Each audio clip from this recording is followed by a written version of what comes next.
गुरु प्यारी साध संगत जी, सभी को प्यार भरी राधा स्वामी जी बाबा जी की एक सेवादार बीवी ने सवाल किया। बाबा जी, आजकल बहुत सी लड़कियां छोटे कपड़ों में दिखती हैं।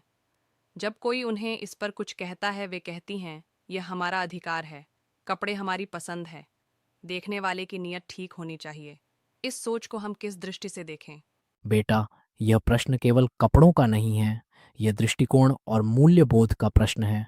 समाज तभी संतुलित रहता है जब उसमें स्वतंत्रता और मर्यादा दोनों का संगम हो। स्वतंत्रता का अर्थ यह नहीं कि हम जो चाहे जैसे चाहे वैसा करें, और मर्यादा का अर्थ यह भी नहीं कि किसी की व्यक्तिगत आज़ादी को बांध दिया जाए।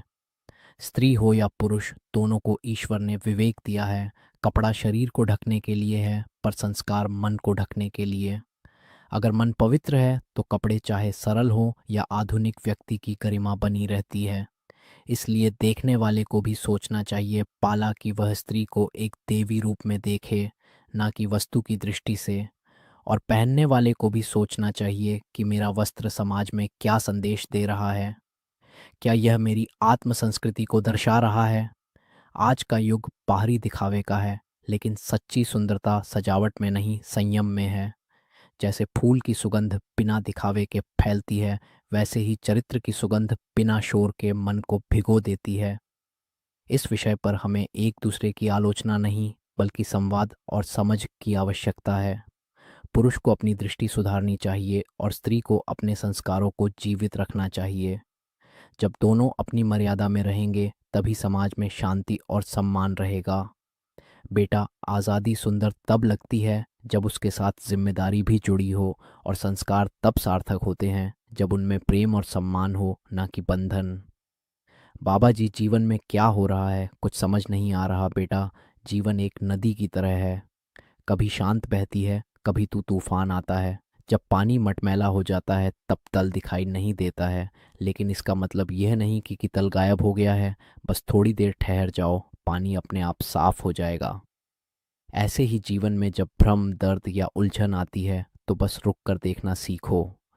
हर चीज़ का उत्तर भीतर ही छिपा होता है।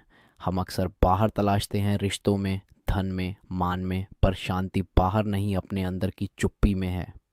जब तुम्हें कुछ समझ ना आए तो खुद से यह 3 प्रश्न पूछो। पहला, क्या मैं सही मार्ग पर हूँ? दूसरा, क्या मेरा कर्म किसी को पीड़ा तो नहीं दे रहा? तीसरा, क्या मैं अपनी आत्मा की आवाज़ सुन रहा हूँ या केवल दुनिया की शोर? इन तीनों प्रश्नों के उत्तर अगर ईमानदारी से मिल जाए तो जीवन का कोहरा अपने आप छट जाता है। बेटा, कभी कभी ईश्वर हमें अंधेरे में इसलिए रखता है ताकि हम रोशनी की कीमत समझ सके।